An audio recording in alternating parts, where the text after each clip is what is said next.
ആരാധനക്രമം അഥവാ ലിറ്റർജി ദൈവത്തിൽ നിന്നോ അതോ മനുഷ്യരുണ്ടാക്കിയ ആചാരമോ? ഈശോ മിശിഹായ്ക്ക് സ്തുതിയായിരിക്കട്ടെ. ഞാൻ മാണിപ്പറമ്പിലച്ചൻ. കത്തോലിക്ക പാരമ്പര്യം പേറുന്ന എല്ലാവരും കേട്ടിരിക്കേണ്ട ചില അടിസ്ഥാന കാര്യങ്ങളാണ് ഞാൻ ഈ വീഡിയോയിൽ പറയുന്നത്. നമ്മുടെ മൽപ്പാനച്ചൻ കാര്യമറ്റച്ചൻ ഒരു നിർദ്ദേശം കുറേ നാളുകൾക്ക് മുമ്പ് കൊടുത്തിരുന്നു. അദ്ദേഹത്തിന് മറുപടിയായിട്ട് ഞാൻ പല വീഡിയോസും ഇടുകയും ചെയ്തു. അതിനോടെല്ലാം വിയോജിച്ചുകൊണ്ട്, പലതിനോടും വിയോജിച്ചുകൊണ്ട്. അദ്ദേഹത്തിൻ്റെ ഒരു പ്രസ്താവന വായിച്ചിട്ടാണ് ഞാൻ ഈ കുർബാനയെക്കുറിച്ചുള്ള അടിസ്ഥാന കാര്യങ്ങളിൽ പലതും പറയാൻ പോകുന്നത്. അപ്പോൾ കാര്യമറ്റച്ചൻ്റെ പ്രസ്താവനയിലെ ഒരു ഭാഗം ഇങ്ങനെയാണ്: ഏകദേശം 2000 വർഷങ്ങൾക്ക് മുമ്പ് യേശു സ്ഥാപിച്ചതും കാലക്രമത്തിൽ വിവിധ സാംസ്കാരിക സാഹചര്യങ്ങളിൽ രൂപപ്പെട്ടതുമായ വിശുദ്ധ കുർബാനയുടെ ആചരണം സ്ഥലകാലാനുസൃതമായ നവീകരണവും രൂപാന്തരീകരണവും ആവശ്യപ്പെടുന്നു. ഇതിനകത്തൊരു വചനം വിവിധ സാംസ്കാരിക സാഹചര്യങ്ങളിൽ രൂപപ്പെട്ടതുമായ വിശുദ്ധ കുർബാനയുടെ ആചരണം. അത് ഒരല്പം ആശയക്കുഴപ്പം സൃഷ്ടിക്കാവുന്ന പ്രസ്താവനയാണ്. യേശു ഏതാനും ചില തിരുവചനങ്ങൾ മാത്രമേ നൽകിയുള്ളൂവെന്നും ബാക്കിയെല്ലാം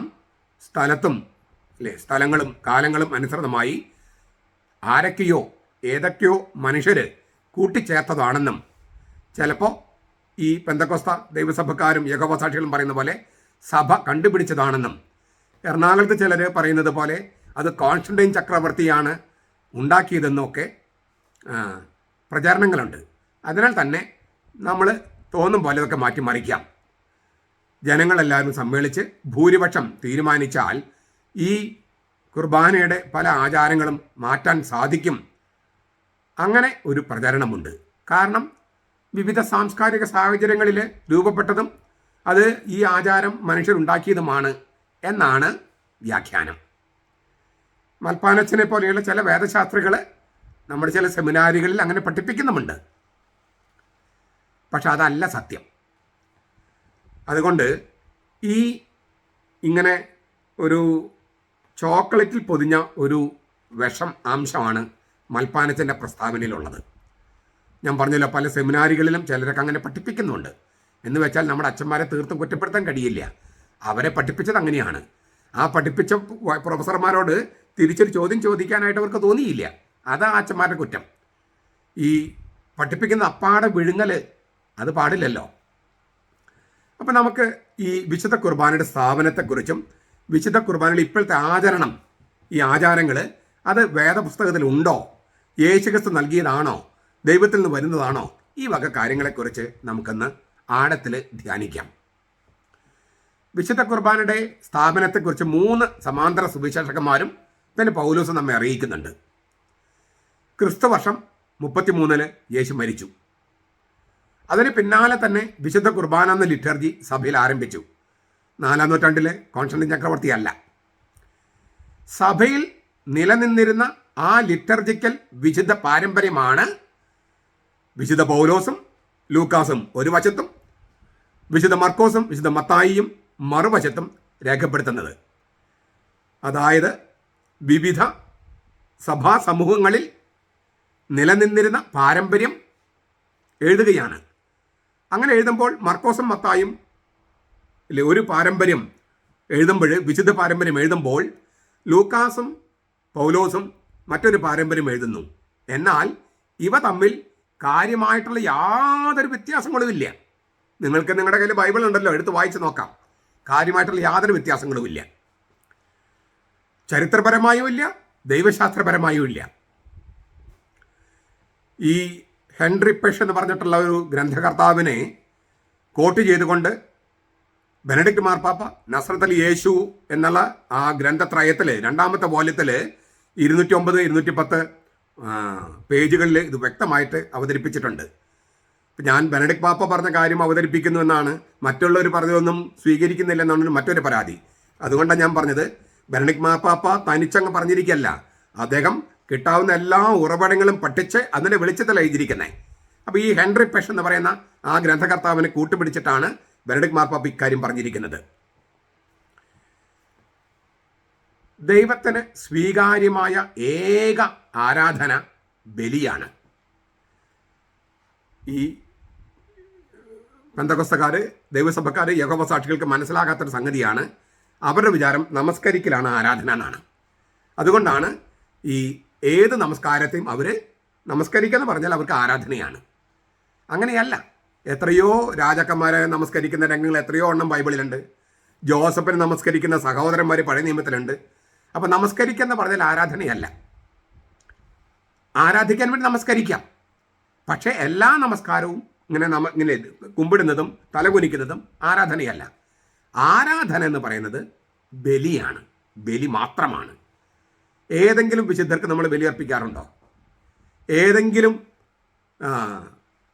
പള്ളികളിൽ പരിശുദ്ധ കന്യകാമരത്തിന് നമ്മൾ ബലിയർപ്പിക്കാറുണ്ടോ? ഇല്ല. പിതാവായ ദൈവത്തിന് പുത്രൻ തമ്പുരാൻ തൻ്റെ ശരീരം തന്നെ ഒരിക്കൽ എന്നേക്കുമായി ബലിയർപ്പിച്ചു. ആ ബലി ഒരിക്കൽ എന്നേക്കുമായി, അത് ആവർത്തിക്കാൻ പറ്റില്ല, ആവർത്തിക്കേണ്ട കാര്യമില്ല. ആ ബലി ഇന്ന് അൾത്താരയിൽ പുനരവതരിപ്പിക്കപ്പെടുകയാണ്. എന്തിനാ? അന്നത്തെ ഭൂതകാലത്തെ ആ സംഭവത്തിൽ നമ്മളിപ്പോൾ ഉൾച്ചേരാൻ. അതിനു വേണ്ടിയാണ് ഇത് എൻ്റെ ഓർമ്മയ്ക്കായി ചെയ്യുവൻ എന്ന് പറഞ്ഞത്. ഇതെൻ്റെ ഓർമ്മയ്ക്കായി ചെയ്യുവൻ എന്ന് പറഞ്ഞത് അന്ത്യത്താഴത്തിലാണ്.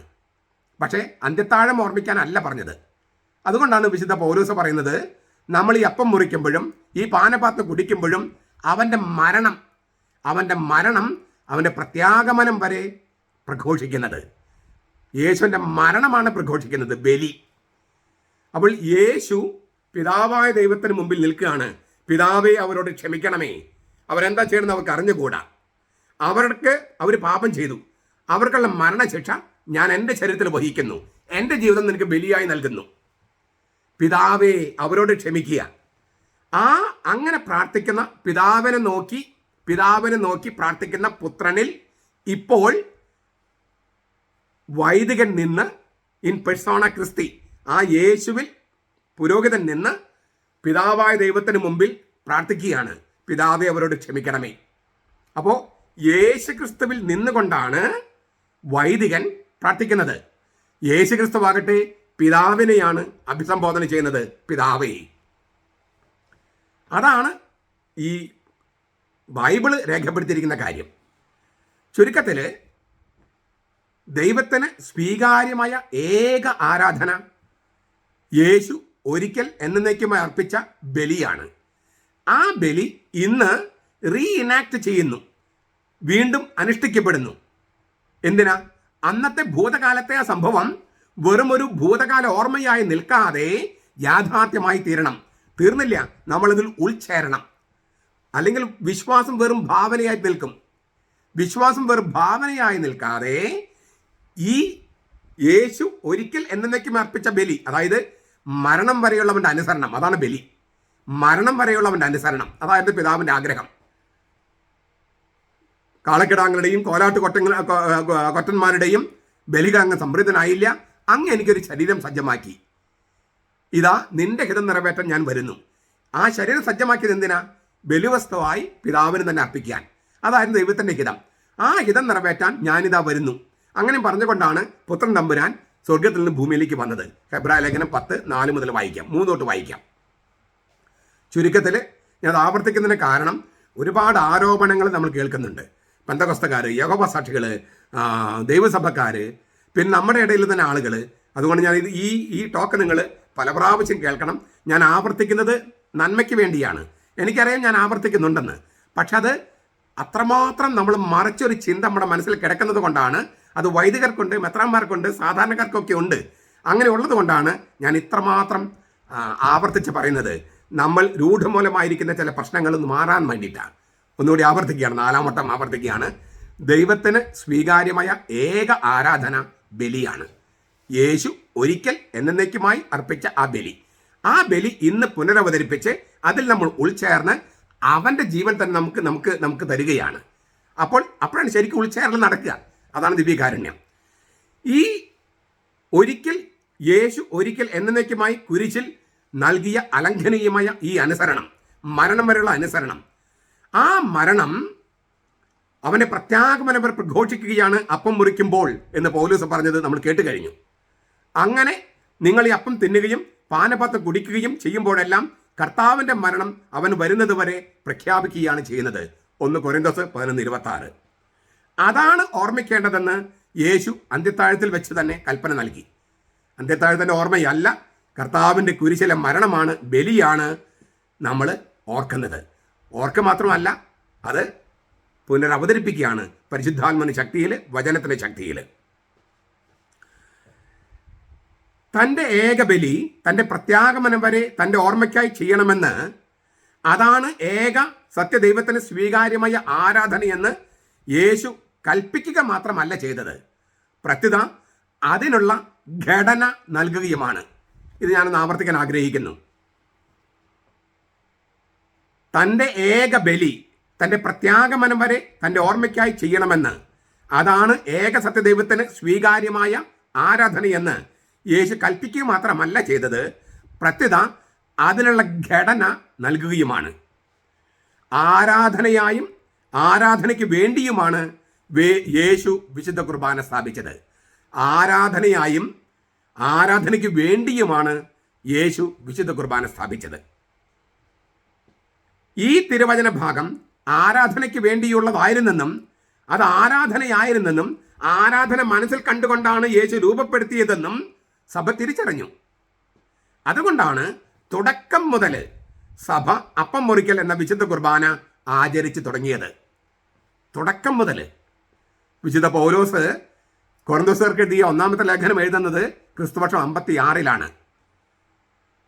ആ കൊരിന്തോസ് ലേഖനത്തിൽ പറയുന്നുണ്ട്, ഞാൻ കർത്താവിൽ നിന്ന് പ്രാപിച്ചതും നിങ്ങൾ ഭരമേൽപ്പിച്ചതുമായ കാര്യം ഞാൻ ഓർമ്മപ്പെടുത്തുന്നു. കർത്താവിൽ നിന്ന് പ്രാപിച്ചത് AD 33 അല്ലെങ്കിൽ 34, പൗലോസ് ആണെങ്കിൽ 35 ഉത്ഥാനം ചെയ്ത കർത്താവിൽ നിന്ന് സ്വീകരിച്ചത്. പക്ഷേ അതിനുശേഷം ക്രോസ് ചെക്ക് ചെയ്യാൻ വേണ്ടി അപ്പോസ്തലന്മാരെ കാണാൻ പോയിട്ടുണ്ട്. അപ്പോൾ കർത്താവിൽ നിന്ന് പ്രാപിച്ചതും നിങ്ങൾ ഞാൻ ഭരമേൽപ്പിച്ചു, പണ്ട് വന്നപ്പോൾ ഞാൻ ഭരമേൽപ്പിച്ചു, അതിപ്പോൾ ഓർമ്മപ്പെടുത്തുകയാണ് ലേഖനത്തിൽ. അപ്പോൾ കർത്താവ് മരിച്ചതിൻ്റെ തൊട്ട് പിന്നാലെ തന്നെ ഈ അപ്പം മുറിക്കൽ എന്ന വിശുദ്ധ കുർബാന ആചരിച്ചു തുടങ്ങി. അപ്പം മുറിക്കൽ എന്ന് പറഞ്ഞാൽ അത് വിശുദ്ധ കുർബാനയല്ലെന്ന് പറഞ്ഞിട്ട് ചില ബന്ധവസ്ഥക്കാർ വരും. അവർക്ക് ബോധമല്ലെന്ന് കരുതിയാൽ മതി. കാരണം അപ്പം മുറിക്കൽ വിശുദ്ധ കുർബാനയല്ലെങ്കിൽ ഈ അപ്പത്തിൽ ഭക്ഷിക്കുന്നതിന് മുമ്പ് ആത്മശോധന ചെയ്യണമെന്ന് എന്തിനാ പൗലോസ് പറയണേ? ഈ പാനപാത്രം കുടിക്കുന്നതിന് മുമ്പ് ആത്മശോധന ചെയ്തില്ലെങ്കിൽ നിങ്ങൾക്കെതിരെയുള്ള ശിക്ഷാവിധിയാണ് സ്വീകരിക്കുന്നത്. അങ്ങനെ നിങ്ങളിൽ പലരും ബലഹീനരായി, ദുർബലരായി, രോഗികളായി മരിച്ചുപോയി. അപ്പൊ സാധാരണ അപ്പം ഭക്ഷിക്കുകയല്ലല്ലോ ഇത്. അപ്പം മുറിക്കൽ യഹൂദർക്കുണ്ടായിരുന്നു, പക്ഷെ ആ യഹൂദരുടെ അപ്പം മുറിക്കലല്ല ക്രിസ്ത്യാനികൾ ചെയ്തിരുന്നത്. ചുരുക്കത്തിൽ ഈ തിരുവചനം ആരാധനയ്ക്ക് വേണ്ടിയുള്ളതാണെന്നും, കുർബാനയെ സംബന്ധിക്കുന്ന തിരുവചനം ആരാധനയ്ക്ക് വേണ്ടിയുള്ളതാണെന്നും, ആരാധന മനസ്സിൽ കണ്ടുകൊണ്ടാണ് യേശു രൂപപ്പെടുത്തിയതെന്നും സഭ തിരിച്ചറിഞ്ഞു. അതുകൊണ്ടാണ് തുടക്കം മുതൽ സഭ അപ്പം മുറിക്കൽ എന്ന വിശുദ്ധ കുർബാന ആചരിച്ചു തുടങ്ങിയത്. യേശു അങ്ങനെ ഉദ്ദേശിച്ചില്ലായിരുന്നെങ്കിൽ സഭയോ ഏതെങ്കിലും മനുഷ്യരോ അത് കണ്ടുപിടിക്കുമായിരുന്നോ? കണ്ടുപിടിച്ചാലും സഭയാകെ അത് സ്വീകരിക്കുമായിരുന്നോ? ഞാൻ ബെനഡിക്ട് മാർപ്പാപ്പയുടെ വാക്കുകൾ വായിക്കുകയാണ്. സഭയാണ്, ക്രിസ്തീയ സമുദായമാണ് വിശുദ്ധ കുർബാന കണ്ടുപിടിച്ചതും ആരംഭിച്ചതും അതിന് രൂപം കൊടുത്തതും എന്ന വാദം തുലോം അർത്ഥശൂന്യമാണ്. കാര്യമറ്റച്ചൻ ഇത് കേട്ടാൽ കൊള്ളാം, ഇതൊന്ന് വായിച്ചാൽ കൊള്ളാം. അങ്ങനെ ഒരു ചിന്ത ആരുടെ മനസ്സിലാണ് ഉദിച്ചത്? അങ്ങനെ ഒരു മകൾ സത്യം ആരാണ് സ്വപ്നം കണ്ടത്? അത് ആരുടെയെങ്കിലും കണ്ടുപിടുത്തമായിരുന്നെങ്കിൽ ആദ്യ തലമുറയിലെ അതായത് ക്രിസ്തുവർഷം 30കളുടെ ആരംഭത്തിലെ പ്രബുദ്ധരായ ക്രൈസ്തവ വിശ്വാസികൾ യാതൊരു ചോദ്യവും ഉന്നയിക്കാതെ അത് സ്വീകരിക്കുമായിരുന്നോ? നസ്രത്തിൽ യേശു എന്ന ഗ്രന്ഥത്രയത്തിലെ രണ്ടാമത്തെ വോല്യം 220 പേജിൽ ബെനഡിക്ട് മാർപ്പാപ്പ പറഞ്ഞ കാര്യമാണ്. ഇല്ല, മറിച്ച് അത് യഥാർത്ഥത്തിൽ യേശുവിൻ്റെ തന്നെ തിരുവചനങ്ങളായതുകൊണ്ടാണ് അത് ആരാധനയുടെ അനിവാര്യ ഭാഗമായി തീർന്നത്.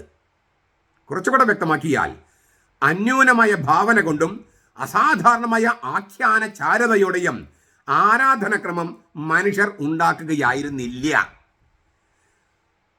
അന്യൂനമായ ഭാവന കൊണ്ടും അസാധാരണമായ ആഖ്യാന ചാരുതയോടെയും ലിറ്റർജി അഥവാ ആരാധനക്രമം മനുഷ്യർ ഉണ്ടാക്കുകയായിരുന്നില്ല. എറണാകുളത്ത് വിമത വൈദികരോടും അവരെ സപ്പോർട്ട് ചെയ്യുന്ന മെത്രന്മാരുടെ ഒന്ന് പറഞ്ഞു കൊടുക്കണേ. ആദിമസഭ അങ്ങനെയല്ല മനസ്സിലാക്കിയത്. യേശുവിൻ്റെ അധരങ്ങളിൽ നിന്ന് അടർന്നു വീണ തിരുവചനത്തെ പേർത്തും ബോധ്യപ്പെടുത്താൻ അത് ആരാധനക്രമത്തിൽ അങ്ങനെ തന്നെ ഉപയോഗിക്കുകയായിരുന്നു. തീർച്ചയായിട്ടും പരിശുദ്ധാത്മാവ് നയിക്കപ്പെടുന്നതാണ് ഈ സഭ. അതിനാൽ ആരാധനക്രമത്തിൻ്റെ മേലാപ്പും വലിയ പരിവേഷമൊക്കെ അതിന് വന്നു ചേരുന്നുണ്ട്. ആദ്യം തൊട്ട് അവസാനം എല്ലാ കാര്യങ്ങളും യേശുക്രിസ്തു പറഞ്ഞതല്ല. പക്ഷേ പരിശുദ്ധാത്മാവിൽ നയിക്കപ്പെടുന്ന സഭയാണ് ചേർത്തത്. അപ്പോഴും മനുഷ്യരുണ്ടാക്കിയതല്ല. പാരമ്പര്യത്തിൻ്റെ കൈമാറ്റത്തിൽ, ഈ വിശുദ്ധ കുർബാനയെക്കുറിച്ചുള്ള പാരമ്പര്യത്തിൻ്റെ കൈമാറ്റത്തിൽ മുഖ്യമായതിനെല്ലാം അവർ കേന്ദ്രീകരിച്ചു ആദിമസഭ.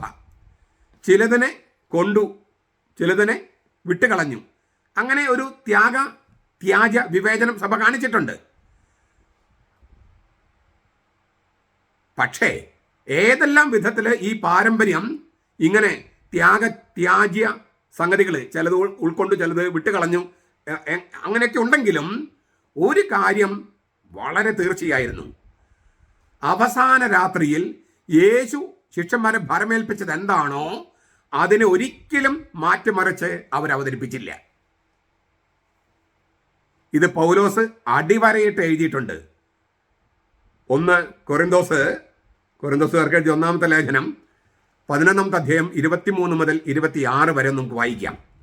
എന്തെന്നാൽ ഞാൻ കർത്താവിൽ നിന്ന് പ്രാപിച്ചതും നിങ്ങളെ ഭരമേൽപ്പിച്ചതുമായ കാര്യം ഇതാണ്: കർത്താവായ യേശു താൻ ഏൽപ്പിച്ചു കൊടുക്കപ്പെട്ട രാത്രിയിൽ അപ്പമെടുത്ത് കൃതജ്ഞത അർപ്പിച്ചതിന് ശേഷം മുറിച്ച് അരുളി ചെയ്തു, ഇത് നിങ്ങൾക്ക് വേണ്ടിയുള്ള എൻ്റെ ശരീരം, ഇത് എൻ്റെ ഓർമ്മയ്ക്കായി നിങ്ങളിത് ചെയ്യുവിൻ. അപ്രകാരം തന്നെ അത്താഴത്തിന് ശേഷം അവൻ പാനപാത്രം എടുത്ത് അരുളി ചെയ്തു, ഈ പാനപാത്രം എൻ്റെ രക്തത്തിലുള്ള പുതിയ ഉടമ്പടിയാണ്, നിങ്ങളിത് കുടിക്കുമ്പോഴെല്ലാം എൻ്റെ ഓർമ്മയ്ക്കായി ചെയ്യുവിൻ. അങ്ങനെ നിങ്ങൾ ഈ അപ്പം തിന്നുകയും പാനപാത്രം കുടിക്കുകയും ചെയ്യുമ്പോഴെല്ലാം കർത്താവിൻ്റെ മരണം അവൻ വരുന്നത് വരെ പ്രഖ്യാപിക്കുകയാണ് ചെയ്യുന്നത്.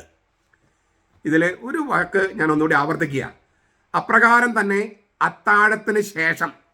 അന്ത്യത്താഴത്തിന് ശേഷം അവൻ പാനപാത്രം എടുത്ത് പുതിയ ഉടമ്പടി സ്ഥാപിക്കുകയാണ്. അത്താഴത്തിന് ശേഷം. എന്തുകൊണ്ടാണ് ഞാൻ അങ്ങനെ പറയുന്നത്? എറണാകുളത്ത് അന്ത്യത്താഴത്തിൻ്റെ ഓർമ്മയാണ്. അന്ത്യത്താഴത്തിൽ കർത്താവ് ഇരുന്ന പോലെ ഇരുന്നാൽ മതി. അന്ത്യത്താഴത്തിൽ എങ്ങനെ ഇരുന്നെന്നുള്ള കാര്യം ഞാൻ പല പ്രാവശ്യം പറഞ്ഞിട്ടുണ്ട്. പക്ഷെ ഇപ്പോഴും അവർ വിചാരിക്കുന്നത് 16-ാം നൂറ്റാണ്ടിൽ ലിയനാർഡോ ദാവിഞ്ചി വരച്ച പെയിൻറ്റിംഗ് ആണ് ശരിയെന്ന്. അതല്ല എന്ന് ഞാൻ അനേകം വട്ടം പറഞ്ഞിട്ടുണ്ട്. അത് കേൾക്കാത്തവർക്ക് വേണ്ടി ഞാൻ ഒന്നുകൂടി സൂചിപ്പിക്കുക. ട്രിക്ലിനിയം എന്ന് പറയുന്ന ഒരു രീതിയിലാണ് അന്ത്യത്താഴത്തിൽ അവർ ഇരുന്നത്. 3 ടേബിളാണ് പൊക്കം കുറഞ്ഞത്. നിലത്താണ് ഇരിക്കുക. കുഷൻ ഇട്ടിട്ടോ അല്ലെങ്കിൽ ബെഡ് ഇട്ടിട്ടോ നിലത്താണ് ഇരിക്കുക. ഇങ്ങനെയുള്ള ഒരു സി ആകൃതിയിൽ ടേബിള്.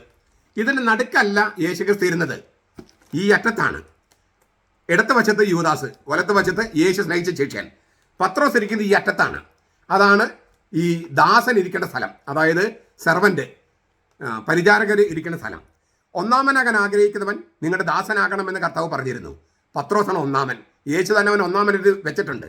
അതുകൊണ്ട് അവൻ പരിചാരകൻ ഇരിക്കുന്ന സ്ഥലത്ത് ഇരിക്കുകയാണ്. യേശു ഇരിക്കുന്നത് ഇവിടെയാണ്. അതുകൊണ്ടാണ് പത്രോസിന് നേരിട്ട് ചോദിക്കാൻ പറ്റാതെ ഈ യേശു സ്നേഹിച്ച ശിഷ്യനോട് ആംഗ്യം കാണിച്ച് ചോദിച്ചു, ആരാണ് ഒറ്റ കൊടുക്കുക എന്ന്. യൂദാസ് ഇടത്ത് വശത്ത് ഇരിക്കുന്നത് കൊണ്ടാണ് എന്നോടൊപ്പം കൈമുക്കുന്നവൻ എന്നെ ഒറ്റ കൊടുക്കുമെന്ന് കർത്താവ് പറയുന്നത്. ഞാൻ ആർക്കാണോ അപ്പകഷ്ണം കൊടുക്കുന്നത് അവൻ എന്നെ ഒറ്റ കൊടുക്കുമെന്ന് പറയുന്നത്. ഈ യേശു സ്നേഹിച്ച ശിഷ്യൻ യേശുവിൻ്റെ മടിയിലേക്ക് ചാരിക്കിടക്കുക. ലിയനാർഡോ ദാവിഞ്ചി വരച്ചതുപോലെ ഒരു ഡെസ്കിൻ്റെ അപ്പുറത്ത് വരുത്തിയിരിക്കുകയാണെങ്കിൽ എങ്ങനെയാണ് നെഞ്ചിലേക്ക് ചാരിക്കിടക്കുക? മടിയിലിരുന്ന് നെഞ്ചിലേക്ക് ചാരിക്കിടക്കുക. യേശു യൂദാസൻ നെഞ്ചിലേക്കാണ് ചാരിക്കിടക്കുന്നത്. അതായത് അവനെ എങ്ങനെയെങ്കിലും ഒന്ന് പിന്തിരിപ്പിക്കാനുള്ള ശ്രമമാണ്. അവൻ സ്നേഹിച്ചു, അവൻ അറിഞ്ഞു, അവൻ സ്നേഹിച്ചു, അവസാനം വരെ സ്നേഹിച്ചു. യോഹന്നാൻ 13:1 തൊട്ട് താഴെ പറയാണ്, കാരണം യൂദാസ് ശിമിയോന്റെ മകനായ യൂദാസ് കറിയോത്തനെ പിശാചി തോന്നിപ്പിച്ചു യേശുവിന് ഒറ്റ കൊടുക്കാൻ. അപ്പം ഇതെല്ലാം വളരെ പ്രധാനപ്പെട്ട സംഗതികളാണ്. അപ്പം ഞാൻ പറയാണ്, അന്ത്യത്താഴത്തിൻ്റെ ഓർമ്മയല്ല, ഈ അന്ത്യത്താഴിൽ ഇരിക്കുന്നത് പോലും ഇങ്ങനെയാണ്. അല്ലാതെ ഈ എറണാകുളത്ത് അവർ വിചാരിക്കുന്നത് പോലെ അച്ഛൻ അപ്പുറത്തും ജനങ്ങൾ ഇപ്പുറത്തുമായിട്ട് അന്ത്യത്താഴത്തിൽ ഇരുന്ന്, എന്നിട്ടെന്തേ നിങ്ങൾ ഇരിക്കാത്ത? എന്താ എഴുന്നേറ്റ് നിൽക്കണേ? അന്ത്യത്താഴത്തിൽ അവർ ഇരിക്കുകയായിരുന്നല്ലോ, എന്തേ നിങ്ങൾ എഴുന്നേറ്റ് നിൽക്കണേ? അപ്പം അന്ത്യത്താഴത്തിൻ്റെ ഓർമ്മയാണോ? അല്ല. ഉത്ഥിതനായ കർത്താവിനെ കണ്ടുമുട്ടുന്ന രംഗമാണ് വിശുദ്ധ കുർബാന.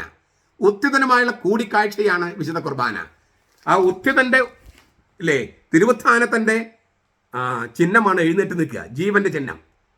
എന്തുകൊണ്ടാണ് ഞായറാഴ്ചയ്ക്ക് കുർബാന, എല്ലാ കുർബാനയ്ക്കും എഴുന്നേറ്റ് നിൽക്കുന്നത്? അന്ത്യത്താഴത്തിൻ്റെ ഓർമ്മയാണെങ്കിൽ നമ്മൾ കിടക്കുക ചെയ്യേണ്ടത്. പള്ളിയിൽ ചിലർ കിടക്കുന്നവരുണ്ടാകാം. ഉത്ഥിതനുമായുള്ള കൂടിക്കാഴ്ചയാണ് വിശുദ്ധ കുർബാന. അതുകൊണ്ട് നമ്മൾ എഴുന്നേറ്റ് ചൊല്ലുന്നത്. കുംഭസാരം, കുർബാനയിൽ 2 കുംഭസാരമുണ്ട്. ആ സമയത്ത് മാത്രമാണ് നമ്മൾ മുട്ടുകുത്തുന്നത്. സീറോ മലബാർ കുർബാനയിൽ, ലത്തീൻ കുർബാനയിൽ 1 കുംഭസാരമുണ്ട്. ആ സമയത്ത് അതിൻ്റെ ആചാരങ്ങൾ വേറൊരു ദൈവശാസ്ത്രമാണ്. അത് നമുക്ക് പിന്നീട് ഈ ലത്തീൻ ലിറ്റർജിയും സീറോ മലബാർ ലിറ്റർജിയും നമ്മൾ വിശദമായിട്ട് പിന്നീട് പഠിക്കും. ഇതൊന്ന് കഴിഞ്ഞിട്ട്, ഈ മൽപ്പാനച്ചുള്ള മറുപടി കഴിഞ്ഞിട്ട് നമുക്ക് സിസ്റ്റമാറ്റിക് ആയിട്ട് നമുക്ക് കുർബാനയെക്കുറിച്ച് പഠിച്ചു പോകാം. ലത്തീൻ ലിറ്റർജിയും അതുപോലെ പൗരസ്ത്യ ലിറ്റർജിയും പല കാര്യങ്ങളിലും ഒന്നാണ്, ചില കാര്യങ്ങളിൽ വ്യത്യാസമുണ്ട്. അതിന് ദൈവശാസ്ത്രങ്ങളുണ്ട് താനും. ചുരുക്കത്തിൽ അന്ത്യത്താഴത്തിന് ശേഷം, അത്താഴത്തിന് ശേഷമാണ് പാനപാത്രമെടുത്ത് പുതിയ ഉടമ്പടി സ്ഥാപിച്ചത്. പുതിയ ഉടമ്പടി, യേശുവിൻ്റെ അലംഘനീയമായ അനുസരണം എന്ന ആ ഹൃദയത്തിൽ എഴുതിയ ഉടമ്പടി, അതാണ് വിശുദ്ധ കുർബാന. ഉടമ്പടി പാനം ചെയ്യാനാണ് ലൂക്കാസിൻ്റെ സുവിശേഷത്തിൽ പറഞ്ഞിരിക്കുന്നത്. രക്തം പാനം ചെയ്യാനല്ല, ഉടമ്പടി പാനം ചെയ്യാൻ. രണ്ടിനും 2 അർത്ഥങ്ങളുണ്ട്. അതെല്ലാം ഒന്നിനോട് ചേർന്ന് പോകുന്നതാണ്, ഒന്ന് മറ്റൊന്നിനെ റദ്ദാക്കുകയല്ല. വീണ്ടും ബെനഡിക്ട് പാപ്പായുടെ വാക്കുകൾ, യേശുവിൻ്റെ ഉള്ളിൻ്റെ ഉള്ളിൽ നിന്ന് മാത്രമേ ദിവ്യകാരണം എന്ന ആശയം ഉദിച്ചുയരാനാകുമായിരുന്നുള്ളൂ.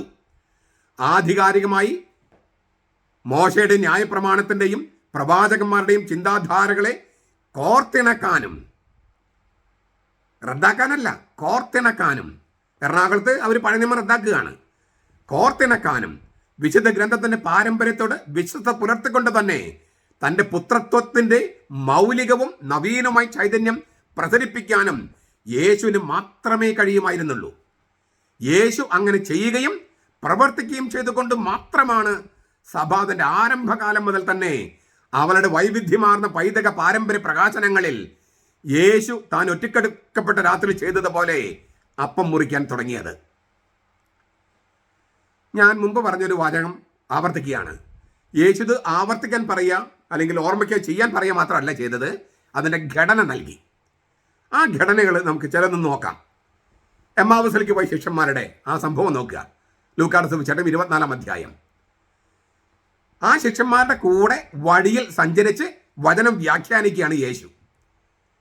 നമ്മൾ ബേമയിലേക്ക് സുവിശേഷം കൊണ്ടുവരികയാണ്. ഒരു സെക്കൻഡ്.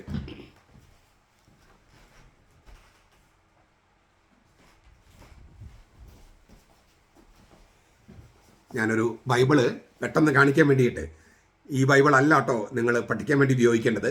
ഇത് നമ്മൾ ആരംഭത്തിൽ വായിക്കുമ്പോൾ സെൻസ് മനസ്സിലാകാൻ ഫസ്റ്റ് റീഡിങ്, ബൈബിൾ ആദ്യം വായിക്കുമ്പോൾ വായിക്കുന്ന ബൈബിളാണ് ഗുഡ് ന്യൂസ്. നമ്മൾ മറ്റ് മതസ്ഥർക്കൊക്കെ കൊടുക്കുമ്പോൾ ആദ്യം കൊടുക്കേണ്ടത് ഇതാണ്. പഠിക്കാൻ പറ്റില്ല, പക്ഷേ അർത്ഥം മനസ്സിലാക്കാൻ എളുപ്പമാണ് കുറച്ചും കൂടി. അപ്പോൾ ഈ ഗുഡ് ന്യൂസ് ബൈബിള്. അപ്പം ഓരോ ലക്ഷ്യം എന്താണോ അതനുസരിച്ചാണ് നമ്മൾ ബൈബിള് തിരഞ്ഞെടുക്കേണ്ടത്. കാരണം മൂലകൃതിയിലുള്ളത്, ഹീബ്രുവിലോ ഗ്രീക്കിലുള്ളത് അങ്ങനെ തന്നെ തർജ്ജമ ചെയ്യാൻ ഒന്നിനും പറ്റില്ല. അപ്പോൾ പല തർജ്ജമകളുണ്ട്, പല തർജ്ജമകൾ ഉപയോഗിക്കണം. അപ്പോഴാണ് നമുക്ക് കൃത്യം കുറച്ചും കൂടിയൊക്കെ അർത്ഥം മനസ്സിലാകുക. നോക്കുക, ബലിപീഠത്തിൽ നിന്ന് സഞ്ചരിക്കുകയാണ് വചനം ബേമയിലേക്ക്. യേശു വഴിയിൽ സഞ്ചരിച്ച്, എമ്മാവുസിലേക്ക് പോയ ശിഷ്യന്മാരുടെ കൂടെ വഴിയിൽ സഞ്ചരിച്ച് വചനം വ്യാഖ്യാനിക്കുന്നു. അത് കാണിക്കാൻ വേണ്ടിയാണ് സുവിശേഷ പുസ്തകം കൊണ്ടുവരുന്നത്. ഇത് ലത്തീൻ സഭയിലെ ലിറ്റർജിയിലുമുണ്ട്, സീറോ മലബാറിലുണ്ട്, മറ്റെല്ലാ സഭകളിലുമുണ്ട്. അത് എമ്മാവുസിലേക്ക് പോയ കർത്താവ് ചെയ്ത് കാണിച്ചതാണ്. ഇതാണ് ഞാൻ ഘടന നൽകിയെന്ന് പറയണേ. ഇതെൻ്റെ ഓർമ്മയ്ക്കായി ചെയ്യുമെന്ന് പറഞ്ഞ് വിടുകയല്ല ചെയ്തത്. എന്നിട്ട് ഭവനത്തിൽ ചെന്നപ്പോൾ അവൻ അപ്പം മുറിക്കൽ എന്ന അനാഫറ നടത്തുന്നു. കലാകാരന്മാരുടെ ഭാവനയിൽ ചിത്രങ്ങൾ മാത്രം കണ്ടിട്ട് കർത്താവ് ജനാഭിമുഖമായിട്ടാണ് അനാഫറ സമർപ്പിച്ചതെന്നും പറയരുത്. അതെല്ലാം കലാകാരന്മാരുടെ ഭാവനയാണ്. അവിടെ അനാഫറ അവൻ അപ്പമെടുത്ത് പിതാവിങ്കിലേക്ക് നോക്കി, കൃതജ്ഞതാസ്തോത്രം എന്ന് വെച്ചാൽ സ്വർഗത്തിലേക്ക് നോക്കി. നിങ്ങൾ യോഹന്നാൻ 17:1 വായിച്ചു നോക്കിയേ. യേശു പ്രാർത്ഥിക്കുമ്പോൾ സ്വർഗത്തിലേക്ക് നോക്കിയെന്നാണ്. മൽപ്പാനച്ചൻ പിന്നീട് ഒരിക്കൽ പറയുന്നുണ്ട് സ്വർഗം മുകളിലല്ലെന്ന്. ഒന്നുകിൽ മൽപ്പാനച്ചനെ നിങ്ങൾ വിശ്വസിക്കണം, അല്ലെങ്കിൽ യേശുവിനെ വിശ്വസിക്കണം. യോഹന്നാൻ 17:1 പറയുന്നത് യേശു സ്വർഗത്തിലേക്ക് പിതാവിങ്കിലേക്ക് നോക്കി എന്നാണ്. കൃതജ്ഞതാസ്തോത്രം ചെയ്യാന്ന് പറഞ്ഞാൽ പിതാവിങ്കിലേക്ക് നോക്കി പിതാവിങ്കിലേക്ക് പൊക്കിപ്പിടിക്കുകയാണ്. പിതാവേ ഇവരോട് ക്ഷമിക്കണമേ എന്നാണ് കർത്താവ് കുരിശിൽ കിടന്ന് പറയണേ. നമ്മുടെ പ്രാർത്ഥനകളെല്ലാം ചൊല്ലുന്നത് ദൈവമായ കർത്താവേ, കർത്താവായ ദൈവമേ, അങ്ങനെയല്ലേ? അതൊക്കെ നമുക്ക് ജനങ്ങളുടെ മുഖത്ത് നോക്കിയിട്ട് കർത്താവായ ദൈവമേ എന്നൊക്കെ പറയാൻ പറ്റുമോ? കർത്താവ് ആ മുമ്പിൽ നിൽക്കുന്ന ചേട്ടനാണോ? ദൈവം മുമ്പിൽ നിൽക്കുന്ന ചേർത്തിയാരാണോ? അവരെ നോക്കിയിട്ടാണോ കർത്താവായ ദൈവമേ എന്ന് പറയേണ്ടത്? പ്രാർത്ഥനകളെല്ലാം ദൈവത്തല്ലേ അഭിസംബോധന ചെയ്യുന്നത്.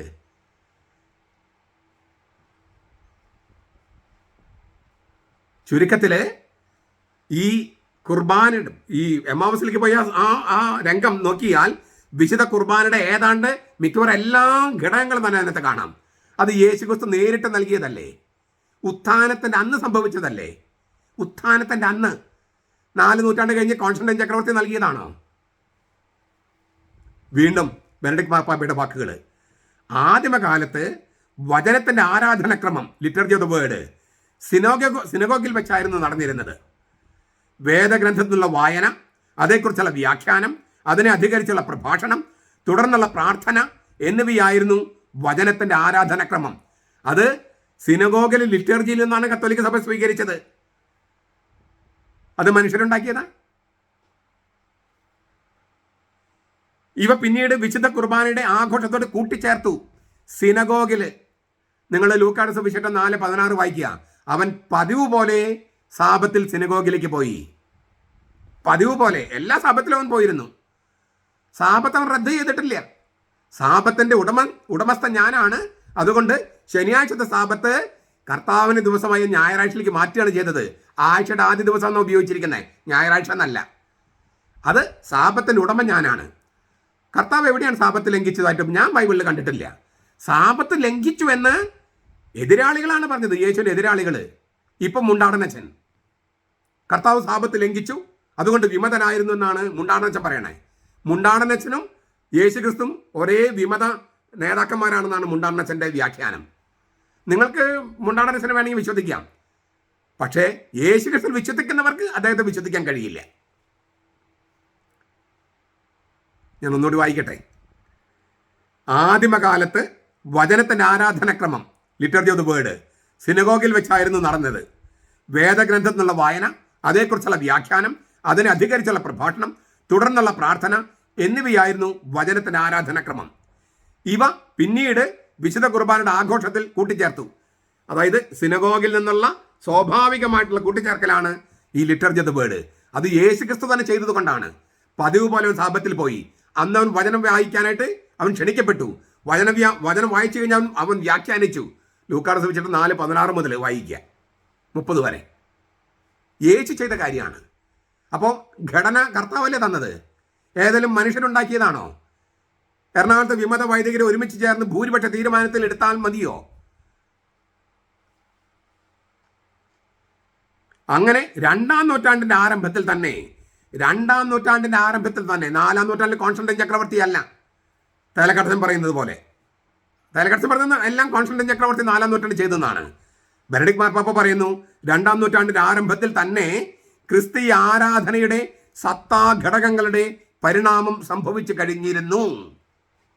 ഇത് വ്യക്തമാക്കാൻ ഞാൻ കത്തോലിക്ക സഭയുടെ മതബോധനം ഗ്രന്ഥത്തിൽ 3 ഖണ്ഡങ്ങൾ വായിക്കുകയാണ്. നിങ്ങൾക്ക് നേരിട്ട് വായിക്കാം, പക്ഷെ നമുക്കിത് ഈ വ്യാഖ്യാനം ചേർന്ന് പോകാൻ വേണ്ടി ഞാനും കൂടി വായിക്കുകയാണ്. 2-ാം നൂറ്റാണ്ടിൽ തന്നെ 1345 കത്തോലിക്ക സഭയുടെ മതബോധനം. 2-ാം നൂറ്റാണ്ടിൽ തന്നെ കുർബാനയുടെ ആഘോഷക്രമത്തിൻ്റെ അടിസ്ഥാന രൂപരേഖയെ സംബന്ധിച്ച് രക്തസാക്ഷിയായി വിശുദ്ധ ജസ്റ്റിൻ നമുക്ക് സാക്ഷ്യം നൽകുന്നുണ്ട്. ഈ രൂപരേഖ എല്ലാ മുഖ്യ ആരാധനാക്രമ കുടുംബങ്ങളിലും ഇന്നോളം നിലനിൽക്കുന്നു. ഈ രൂപരേഖ അന്തോണിയോസ് പിയൂസ്, അദ്ദേഹം ജീവിച്ചിരുന്നത് 138 ക്രിസ്തുവർഷം 138 മുതൽ 161 എന്ന വിജാതി ചക്രവർത്തിക്ക് ക്രിസ്ത്യാനികൾ ചെയ്യുന്നത് എന്തെന്ന് വിശദീകരിച്ചുകൊണ്ട് വിശുദ്ധ ജസ്റ്റിൻ ഉപദേശം നൽകി എന്ന് AD 155 യോഹന്നാന്റെ സുവിശേഷം പോലും ഈ ബൈബിളിൽ വേണോ വേണമെന്ന് ചർച്ച നടക്കുന്ന സമയമാണെന്ന് ഓർക്കണേ. AD 200 യോഹന്നാന്റെ സുവിശേഷം അന്തിമമായിട്ട് പുതിയ നിയമത്തിലേക്ക് സ്വീകരിക്കപ്പെട്ടത്. അതുപോലെ വലിയ ചർച്ചകൾ നടന്നു യോഹന്നാന്റെ സുവിശേഷത്തെക്കുറിച്ച്. AD 200 യോഹന്നാന്റെ സുവിശേഷം അന്തിമമായി ബൈബിളിലേക്ക് സ്വീകരിക്കപ്പെട്ടത്. അതിനും 45 വർഷങ്ങൾക്ക് മുമ്പുള്ള കാര്യം നമ്മൾ പറയണേ. AD 155 രക്തസാക്ഷിയായി ജസ്റ്റിൻ എഴുതുകയാണ് അന്തോണിയോസ് പിയൂസ് എന്ന ചക്രവർത്തിക്ക്.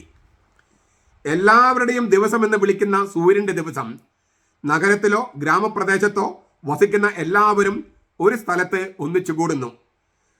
അപ്പസ്തോലന്മാരുടെ വ്യാഖ്യാനങ്ങളും പ്രവാചകന്മാരുടെ ലിഖിതങ്ങളും സമയം അനുവദിക്കുന്ന ക്രമത്തിൽ വായിക്കുന്നു. വായനക്കാരൻ വായിച്ചു കഴിയുമ്പോൾ സമ്മേളനത്തിൽ അധ്യക്ഷനായിരിക്കുന്ന വ്യക്തി മഹനീയങ്ങളായ കാര്യങ്ങൾ അനുകരിക്കാൻ അവരെ ഉപദേശിപ്പിക്കുകയും പ്രചോദിപ്പിക്കുകയും ചെയ്യുന്നു. അതിനുശേഷം ഞങ്ങൾ എല്ലാവരും ഒരുമിച്ച് എഴുന്നേറ്റ് ഞങ്ങൾക്ക് വേണ്ടിയും എല്ലായിടത്തുമുള്ള മറ്റുള്ളവർക്ക് വേണ്ടിയും പ്രാർത്ഥിക്കുന്നു. ജീവിതം കൊണ്ടും പ്രവൃത്തികൾ കൊണ്ടും ഞങ്ങൾ നീതിമാന്മാരായി കാണപ്പെടുന്നതിനും നിത്യരക്ഷ പ്രാപിക്കുന്നതിന് പ്രമാണങ്ങളോട് വിശ്വസ്തതയുള്ളവരായിരിക്കുന്നതിനും വേണ്ടി പ്രാർത്ഥിക്കുന്നു.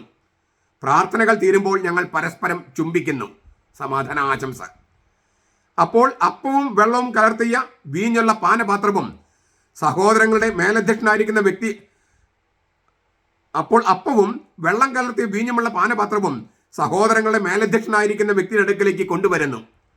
അദ്ദേഹം അവ എടുത്ത് പ്രപഞ്ചത്തിന്റെ പിതാവിന് പുത്രന്റെയും പരിശുദ്ധാത്മ നാമത്തിൽ സ്തുതിയും മഹത്വവും സമർപ്പിക്കുന്നു.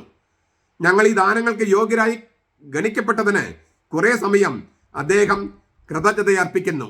ഗ്രീക്ക് ഭാഷയിൽ എവുക്കരിസ്തയിൻ, യൂക്കറിസ്റ്റ്, വിശുദ്ധ കുർബാന. അദ്ദേഹം പ്രാർത്ഥനകളും കൃതജ്ഞതാ പ്രകാശനങ്ങളും ഉപസംഹരിച്ച് കഴിയുമ്പോൾ സന്നിഹിതരെ എല്ലാവരും ആമേൻ എന്ന് പറഞ്ഞ് ഉദ്ഘോഷിക്കുന്നു. അധ്യക്ഷൻ നന്ദി പറയുകയും ജനങ്ങൾ പ്രത്യുത്തരയും പറയുകയും ചെയ്തു കഴിയുമ്പോൾ ഡീക്കന്മാർ എന്ന് ഞങ്ങൾ വിളിക്കുന്നവർ കൃതജ്ഞതാ സ്തോത്രം ചെയ്യപ്പെട്ട അപ്പവും വീഞ്ഞും വെള്ളവും സന്നിഹിതരായിട്ട് എല്ലാവർക്കും പങ്കുപറ്റാൻ നൽകുന്നു. സന്നിഹിതരല്ലാത്തവർക്ക് വേണ്ടി കൊണ്ടുപോവുകയും ചെയ്യുന്നു. 1346 കത്തോലിക്ക സഭയുടെ മതബോധനം. കുർബാനയുടെ ആഘോഷം നൂറ്റാണ്ടുകളിലൂടെ നമ്മുടെ കാലഘട്ടം വരെ പരിരക്ഷിക്കപ്പെട്ട ഒരു മൗലിക ഘടനയനുസരിച്ചാണ് വികസിച്ചു വന്നത്. ഒരു ഒറിജിനൽ സ്ട്രക്ചർ അനുസരിച്ച് മൗലികമായ ഐക്യമുള്ള 2 വലിയ ഭാഗങ്ങൾ അതിനുണ്ട്. വചന ശുശ്രൂഷ സമ്മേളനം, വായനകൾ, പ്രഭാഷണം, സാർവത്രിക പ്രാർത്ഥനകൾ എന്നിവയോട് കൂടെ സ്തോത്രയാഗ ശുശ്രൂഷ, അപ്പത്തിൻ്റെയും വീഞ്ഞിൻ്റെയും സമർപ്പണം, പവിത്രീകരണ, കൃതജ്ഞതാ പ്രകടനം, ദിവ്യകാരുണ്യ സ്വീകരണം എന്നിവയോടുകൂടെ വചന ശുശ്രൂഷയും സ്തോത്രയാഗ ശുശ്രൂഷയും ഒന്നിച്ച് ആരാധനയുടെ ഒറ്റ പ്രവൃത്തിയായി രൂപപ്പെടുന്നു. കുർബാനിൽ നമുക്കായി സജ്ജീകരിക്കപ്പെട്ട വിരുന്ന് മേശ ദൈവവചനത്തിൻ്റെയും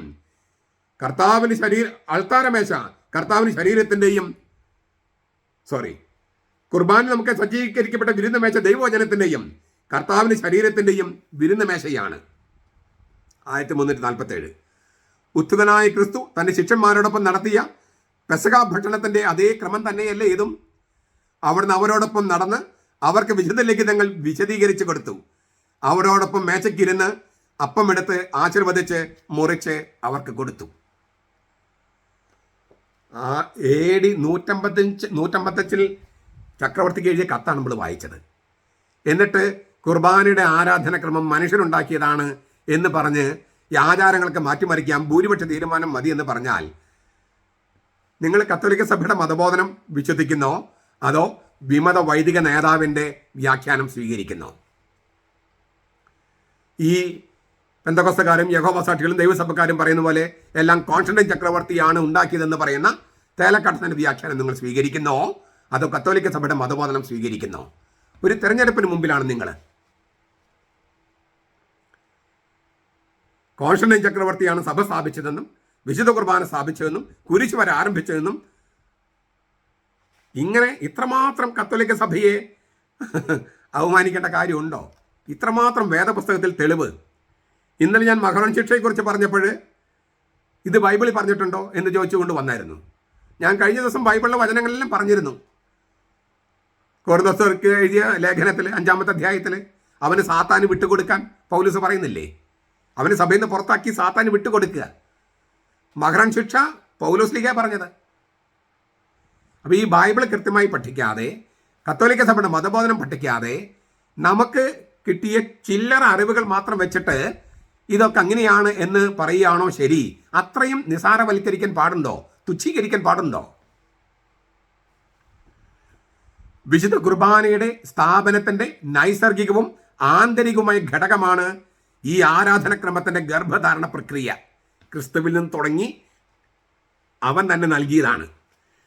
നാം കണ്ടതുപോലെ വിശുദ്ധ കുർബാന തിരുവുത്ഥാനത്തെ മുൻകൂട്ടി കാണുന്നു. അതിനാൽ വിശ്വാസികളുടെ ജീവനുള്ള സമൂഹം ദൈവാത്മാവിൻ്റെ മാർഗദർശനം അനുസരിച്ച് ഭക്തജനത്തിൻ്റെ ജീവിതത്തിൽ കർത്താവിൻ്റെ ഈ ദാനത്തിന് നിയതമായ രൂപം നൽകുന്നു. ലളിതമായി പറഞ്ഞാൽ വിശ്വാസികളുടെ കൂട്ടായ്മ തങ്ങളുടെ ജീവിതത്തിൽ കർത്താവിൻ്റെ ദിവ്യ വരദാനത്തിന് ദൈവത്തിൻ്റെ പരിശുദ്ധാത്മാവിനാൽ പ്രചോദിതരായി യുക്തമായ തിരുവചനത്തോട് ചേർന്ന് പോകുന്ന രൂപം കൊടുക്കുകയായിരുന്നു. തിരുവുത്ഥാനത്തെയും അതിൻ്റെ ജീവശക്തിയെയും ആത്മബലത്തെയും വിശുദ്ധ കുർബാന അടർത്തി മാറ്റി അവയെ പഴമയുടെ ചെപ്പിൽ ഒതുക്കിയിട്ട് അന്ത്യവിരുന്നിനെ വെറുതെ അനുകരിക്കുക മാത്രമേ വേണ്ടൂ എന്ന് വാദിക്കുന്ന പ്രൊട്ടസ്റ്റന്റുകാരുടെ യുദ്ധഗതി കർത്താവ് ശിഷ്യവൃന്ദത്തിന് നൽകിയ കുർബാന എന്ന വരദാനത്തിൻ്റെ അന്തസത്തയ്ക്കും സഹജഭാവത്തിനും ഒട്ടും ചേരില്ല. ഇതാണ് ഈ വിമതര് പറഞ്ഞ അന്ത്യാത്താഴത്തിൻ്റെ ഓർമ്മ എന്ന് പറയുന്ന അത് പ്രൊട്ടസ്റ്റന്റ് ചിന്താഗതിയാണ്. അത് പ്രൊട്ടസ്റ്റന്റുകാരുടെ യുദ്ധഗതി കർത്താവ് നൽകിയ ആ കുർബാനയ്ക്ക് അതിന് അന്തസത്തയ്ക്ക് ചേരില്ല. ഞാൻ മറ്റൊരു മാതൃക, ക്രിസ്തു നൽകിയ മറ്റൊരു മാതൃക പറയാം. നടപടി ഗ്രന്ഥത്തിൽ 1-ാമത്തെ അധ്യായം 3-4 വാക്യങ്ങൾ വായിക്കുക. ചെറിയൊരു പ്രശ്നം നമ്മുടെ തർജ്ജമയിലുണ്ട്. അതായത് ലൂക്കാസ് അത് എഴുതിയപ്പോൾ കുത്തും കോമയും ഇട്ടിട്ടില്ല. അപ്പോൾ ഈ കുത്തും കോമയ്ക്ക് ഇടുമ്പോൾ ചിലപ്പോൾ അർത്ഥവ്യത്യാസം വരാം.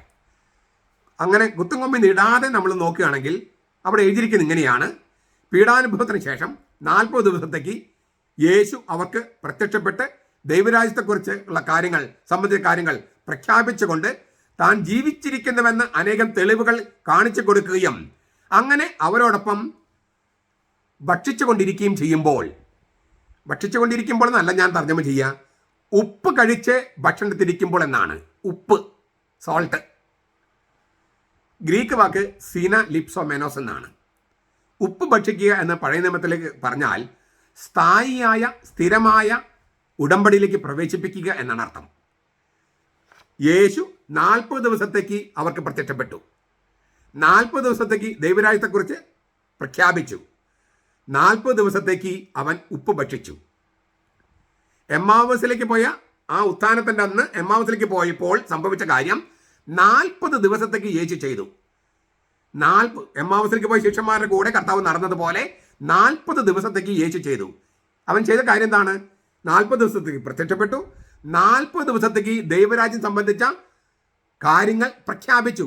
വചന ശുശ്രൂഷ, ലിറ്റർജി ഓഫ് ദ വേർഡ്. അതിലൂടെയാണ് താൻ ജീവിച്ചിരിക്കുന്നുവെന്ന് അവർക്ക് അനേകം തെളിവുകൾ നൽകിയത്. എന്നിട്ട് 40 ദിവസത്തേക്ക് അവരോടൊപ്പം ഉപ്പ് ഭക്ഷിച്ചു. അനാഫറ, സ്ഥായിയായ ഉടമ്പടിയിലേക്ക് അവരെ പ്രവേശിപ്പിച്ചു. എമ്മാവസിൽ വെച്ച് അനാഫറ ചെയ്തതുപോലെ യേശു അവരോടൊപ്പം ഉപ്പ് ഭക്ഷിക്കുക എന്ന് പറഞ്ഞാൽ അനാഫറ നിർവഹിച്ചു. സ്ഥായിയായ പുതിയ ഉടമ്പടിയിലേക്ക് അവരെ പ്രവേശിപ്പിച്ചു. അപ്പൊ ഈ ഘടന, ഇപ്പൊ നമുക്കുള്ള കുർബാന്റെ ഘടന കർത്താവ് ഈശോ മിശിഹ നൽകിയെന്നല്ലേ ലൂക്കാസ് നടപടി ഗ്രന്ഥത്തിൽ എഴുതിയിരിക്കുന്നത്. 3-ാമത്തെ ഉദാഹരണം ഞാൻ മുമ്പേ പറഞ്ഞതാണ്. ക്രിസ്തു കുരിശില് ബലിയർപ്പിക്കുമ്പോൾ നമ്മൾ കാണുന്നത് മാത്രമല്ല സ്വർഗത്തിൽ നടക്കുന്നു എന്ന ഞാൻ മുമ്പത്തെ ഒരു വ്യാഖ്യാനം പറഞ്ഞായിരുന്നു. അതിന് തെളിവുകൾ നൽകി. അവിടെ എന്താ പറയുന്നത്?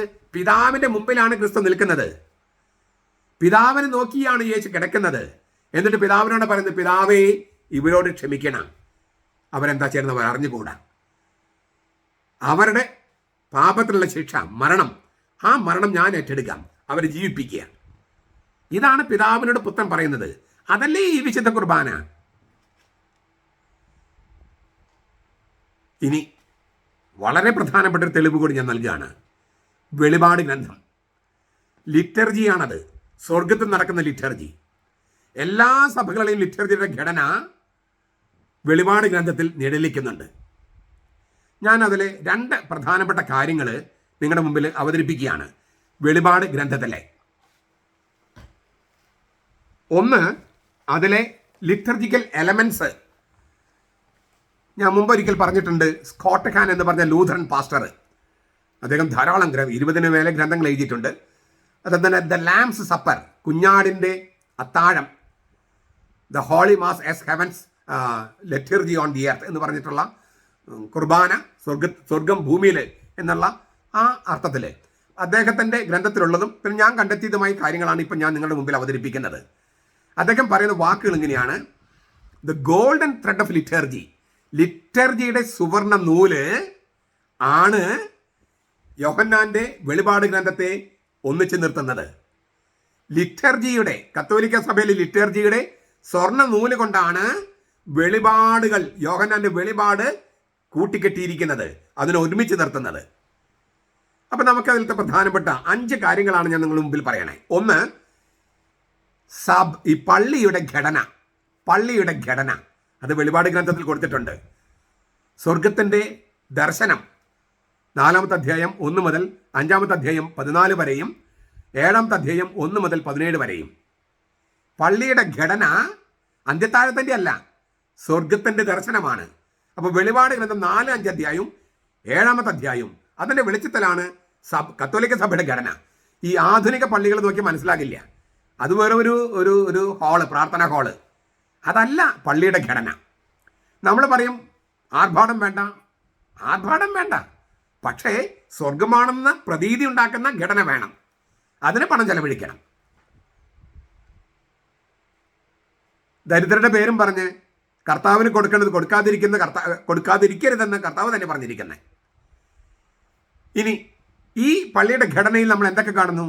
ഒരു അൾത്താര, വെളിപാട് 8:3-4 വാക്യങ്ങൾ, 11:1, 14-18. വിളക്കുകൾ, മെനോറ, ദാവീദിൻ്റെ 7 വിളക്കുകൾ, മെനോറ, 1:12, 2:15 വെളിപാട് ഗ്രന്ഥം. വേദപുസ്തകം, ദ ബുക്ക്, ദ സ്ക്രോൾ, വെളിപാട് 5:1. ഓസ്തി, നിഗൂഢ മന്ന, 2:17. കാസ, ചാലിസ്, ഗോൾഡൻ ബൗൾസ്, സ്വർണം കൊണ്ടുള്ള കാസ, 15:7. പിന്നെ അധ്യായം 16, 21:9. തിരുവസ്ത്രങ്ങൾ, 1:13, 4:4, 6:11, 7:9, 15:6, 19, 13:14. പിന്നെ പള്ളിമണി, ട്രംപറ്റ്സ്, കാഹളം. അന്ന് മണിയില്ല, കാഹളമാണ്, 1:10. ഇനി വെളിപാട് ഗ്രന്ഥത്തിൻ്റെ സന്ദർഭം എന്താണ്? Sunday liturgy, the Lord's day, അന്നാണ് വെളിപാടുണ്ടാകുന്നത്. 1:10 കർത്താവിൻ്റെ ദിവസം. നമ്മളിപ്പോൾ സാബത്ത് പരിശുദ്ധമായി ആചരിക്കണമെന്നല്ല നമ്മൾ പഠിപ്പിക്കുന്നത്. കർത്താവിൻ്റെ ദിവസം പരിശുദ്ധമായി ആചരിക്കണം. സാബത്ത് ശനിയാഴ്ചയാണ്, കർത്താവിൻ്റെ ദിവസം ആഴ്ചയുടെ ആദ്യ ദിവസം ഞായറാഴ്ചയാണ്. അത് വെളിപാട് ഗ്രന്ഥത്തിൽ വരുന്നതാണ്. വെളിപാട് 1:10. മഹാപുരോഹിതൻ 1:13, വെളിപാട് 1:13. കുരിശുവര, ഠാവ് എന്ന വാക്ക് ഞാൻ പറഞ്ഞു. യഹൂദന്മാരുടെ കുഴിമാടത്തിലും കുരിശുണ്ട്. യേശുവിന് മുമ്പ് മരിച്ച യഹൂദന്മാരുടെ കുഴിമാടത്തിൽ അതൊക്കെ വരുന്നത് 7:3, വെളിപാട് 7:3, 14:1, 22:4. അതെല്ലാം ബേസ്, പഴയ നിയമത്തിൽ ബേസ് കിടക്കുന്നത് എസക്കിയലിൻ്റെ പ്രവചനം 9-ാമത്തെ ഗ്രന്ഥമാണ്. ഒക്കെ ഞാൻ മുമ്പ് പറഞ്ഞിട്ടുള്ളതാണ്, പല കാര്യം ഞാൻ മുമ്പ് പറഞ്ഞിട്ടുള്ളതാണ്. ഈ പ്രസംഗത്തിൻ്റെ പൂർണ്ണതയ്ക്ക് വേണ്ടി ഞാൻ ആവർത്തിക്കുകയാണ്. പ്രാർത്ഥനകളും വായനകളും പിന്നെ ആചാരങ്ങളും. ആമേൻ എന്ന പ്രാർത്ഥന 19:4, 22, 21. പെനിറ്റൻസ്, അനുതാപ ശുശ്രൂഷ, 2-3 അധ്യായങ്ങൾ.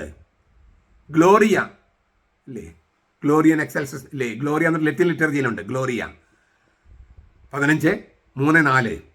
ഹല്ലേലൂയ നമ്മൾ പാടുമല്ലോ, 19:1, 3, 4, 6. ധൂപക്കുറ്റിയും പുകയും, 5:8, 8:3, 5. തിരുവചനങ്ങളിൽ നിന്നുള്ള വായനകൾ, അധ്യായം 2-3, 5, 8, 2 മുതൽ 11 വാക്യങ്ങൾ. റെസ്പോൺസോറിയൽ സാംസ്, ആൻറ്റിഫോണൽ ശാന്തനൊക്കെ പറയും അല്ലേ, പ്രതിസ്പന്ദ സങ്കീർത്തനം, 4, 8, 11, 5, 9, 14, 7, 10, 12. ത്രിസാഗിയോൻ, പരിശുദ്ധൻ 3 പ്രാവശ്യം, 4, 8. നിങ്ങളുടെ ഹൃദയങ്ങളുടെ ഉന്നതത്തിലേക്ക് ഉയരട്ടെ. 11:12, 1:10.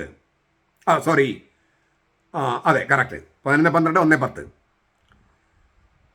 കന്യകാമരത്തിന് ലിറ്ററിൽ നൽകപ്പെടുന്ന പ്രോമിനൻസ് 12:1:6, 12:13, 17.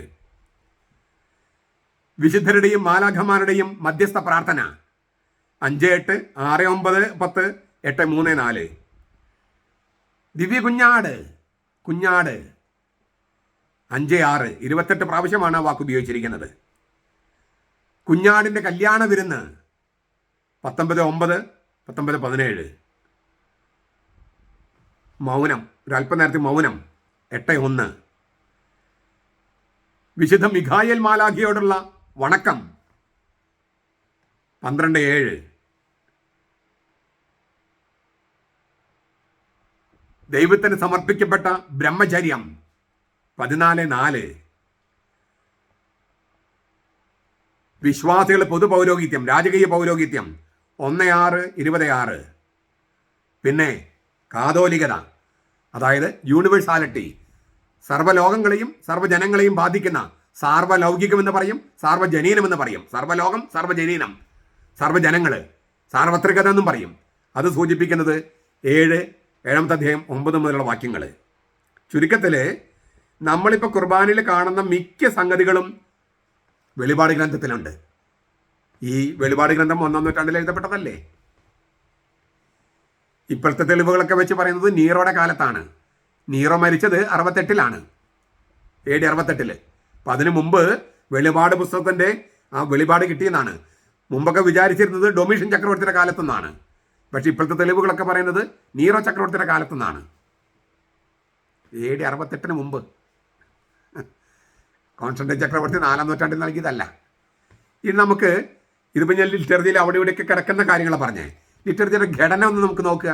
വെളിപാട് ഗ്രന്ഥത്തിൻ്റെ ഘടന ലിറ്റർജിയുടെ ഘടനയാണ്.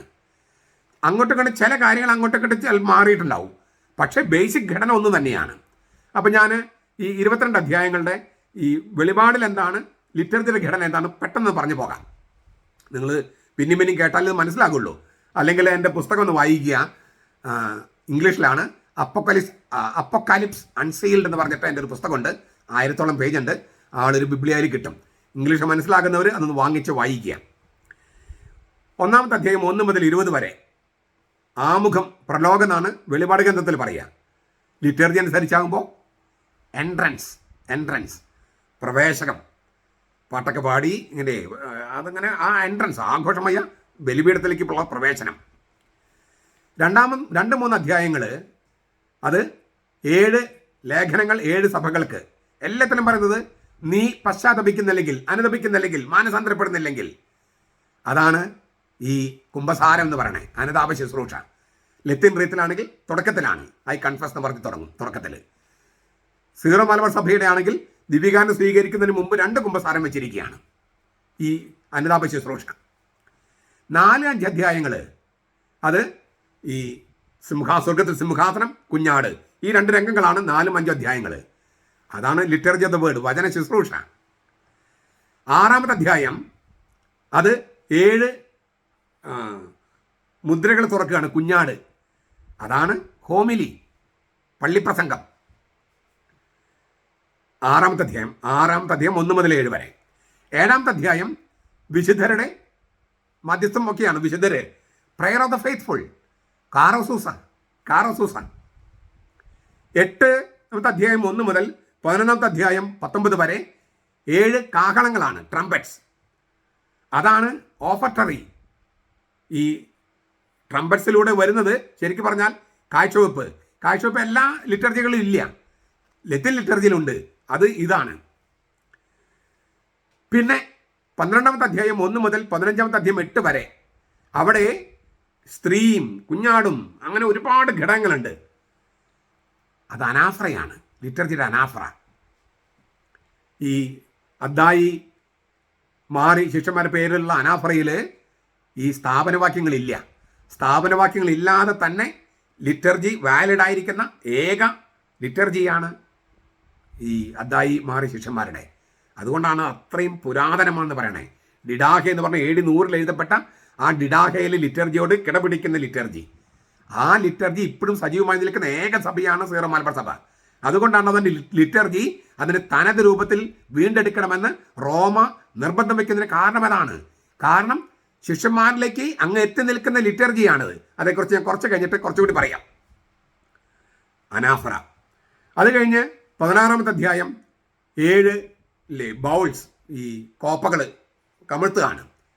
അതാണ് തർപ്പണം. ഈ ചില കുർബാന നമ്മളിങ്ങനെ വെള്ളം തെളിക്കും ആഘോഷമായിട്ട് ലത്തിൻ ലിറ്റർജിയിലൊക്കെ.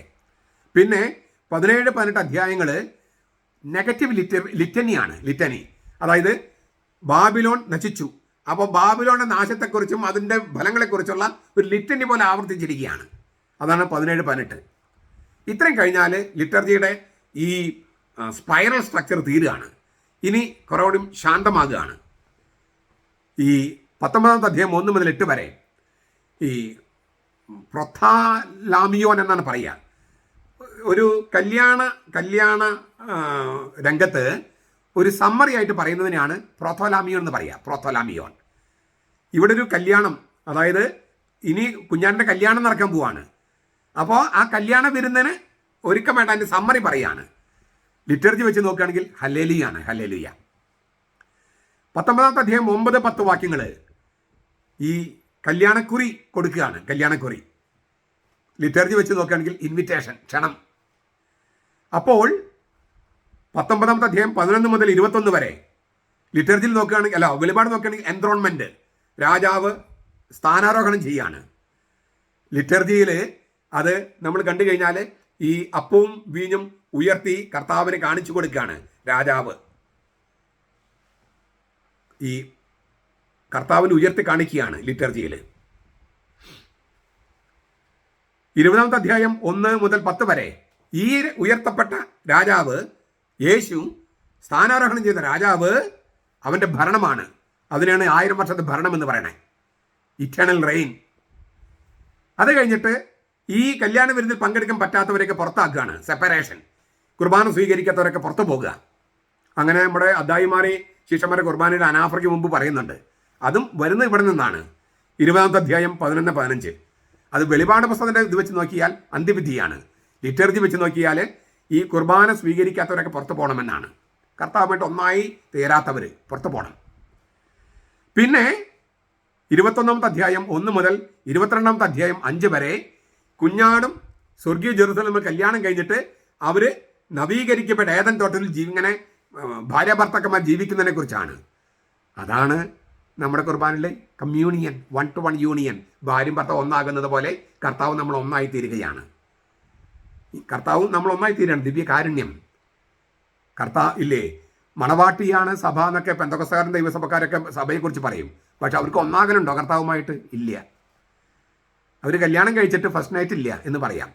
അവരുടെ കല്യാണം കൺസുമേറ്റ് ചെയ്തിട്ടില്ല എന്ന് പറയാം. ബന്ധപ്പെടുന്നില്ല അവർ. കാരണം അവർക്ക് കുർബാനയില്ല. കുർബാന ഉണ്ടെങ്കിൽ തന്നെ അത് കൂതാശയല്ല. അതായത് കർത്താവായിട്ട് മാറുന്നില്ല. വെറുതെ ഒരു അപ്പം കഴിക്കുന്നു, കുറച്ച് ജ്യൂസ് കുടിക്കുന്നു. അപ്പം മുറിക്കലാണല്ലോ അവർക്ക്, അല്ലാണ്ട് വിശുദ്ധ കുർബാനയില്ലല്ലോ, കൂതാശയില്ലല്ലോ. അത് കഴിഞ്ഞാൽ എപ്പിലോഗ്, ഉപസംഹാരമാണ് വെളിപാട് പുസ്തകം. കുർബാനയിൽ റിസഷണൽ ഇല്ലേ, കുർബാന കഴിഞ്ഞ് പോവുകയാണ്. അപ്പോൾ അതും അതിൻ്റെ ഒരു ഭാഗമാണ്. ചുരുക്കത്തിൽ വെളിപാട് ഗ്രന്ഥത്തിൻ്റെ ഘടന പഠിച്ചാൽ ഇപ്പോൾ കത്തോലിക്ക സഭയിലുള്ള എല്ലാ ലിറ്റർജിയുടെയും ബേസിക് ഘടന അവിടെ നമുക്ക് കാണാം.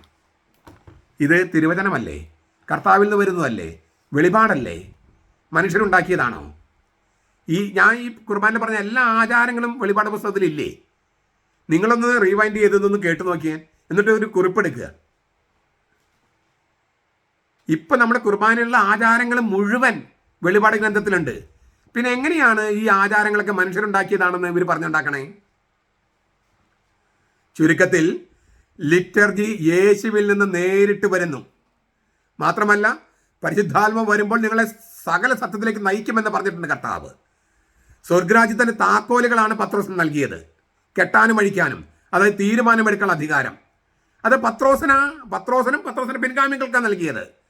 ജനങ്ങളല്ല തീരുമാനിക്കുന്നത്. സ്വർഗരാജ്യത്തിൻ്റെ താക്കോലുകൾ എറണാകുളത്ത് ഒരു വിമത വൈദികനും കിട്ടിയിട്ടില്ല, ഒരു വിമത അൽമായ ഗുണ്ടയ്ക്കും കിട്ടിയിട്ടില്ല. സ്വർഗരാജ്യത്തിൻ്റെ താക്കോലുകൾ, അതായത് തുറക്കാനും അടയ്ക്കാനും തീരുമാനമെടുക്കാൻ, കെട്ടാനും അഴിക്കാനും ആ അധികാരം കിട്ടിയിരിക്കുന്നത് മാർപ്പാപ്പയ്ക്കാണ്, പത്രോസിനും പിൻഗാമികൾക്കുമാണ്. ജനങ്ങൾ ഭൂരിപക്ഷത്തോടെ തീരുമാനിക്കുന്നത് പോലെയല്ല ആചാരങ്ങളും അനുഷ്ഠാനങ്ങളും. സ്വർഗരാജ്യത്തിന് താക്കോലുകൾ അവരുടെ കയ്യിൽ ഇല്ലല്ലോ. സ്വർഗരാജ്യത്തിന് താക്കോൽ ജനങ്ങളുടെ കയ്യിലാണോ കൊടുത്തിരിക്കുന്നത്? പത്രോസിന്റെ കയ്യിലല്ലേ? പത്രോസിന്റെ പിൻഗാമികളുടെ കയ്യിലല്ലേ? അപ്പം ഞങ്ങൾക്ക് ഞങ്ങളുടെ കുർബാന മതി. നിങ്ങൾ കേട്ടിട്ടുണ്ടോ ഈ എറണാകുളംകാർ പറയുന്നത്? ഞങ്ങൾക്ക് ഞങ്ങളുടെ കുർബാന മതി. അപ്പം ഞാൻ അതിശയിക്കുകയാണ്. അവരെങ്ങാനും അവരുടെ അപ്പനും അമ്മയെങ്ങാനും മരിച്ചപ്പോൾ ഒസ്യത്ത് എഴുതി വെച്ചിട്ടുണ്ടാവും മരണപത്രം.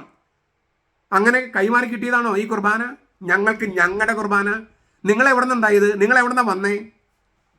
ഞങ്ങളുടെ കുർബാനയോ? അങ്ങനെ കുർബാനയെക്കുറിച്ച് ഞങ്ങൾ കേട്ടിട്ട് പോലും ഇല്ലല്ലോ. കർത്താവിൻ്റെ കുർബാനയെക്കുറിച്ച് ഞങ്ങൾ കേട്ടിട്ടുണ്ട്. ഞങ്ങൾക്ക് ഞങ്ങളുടെ കുർബാന മതി. നിങ്ങൾ തന്നെ ഉണ്ടാക്കിയതാണോ നിങ്ങളുടെ കുർബാന? കഷ്ടം. ഇത്രയും വിവരമില്ലേ നിങ്ങൾക്ക്?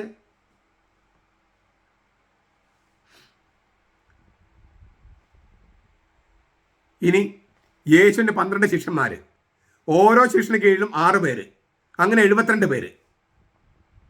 അങ്ങനെയല്ലേ? യേശുവിൻ്റെ 12 ശിഷ്യന്മാർ, ഓരോ ശിഷ്യന്മാരുടെ കീഴിലും 6 പേര് വീതം, അങ്ങനെ 72 പേര്. ചിലപ്പോൾ 70 പറയും, അങ്ങനെയുമുണ്ട് കയ്യെഴുത്ത പ്രതികൾ. 70ഉം 72 തുല്യ കയ്യെഴുത്ത പ്രതികളാണ്.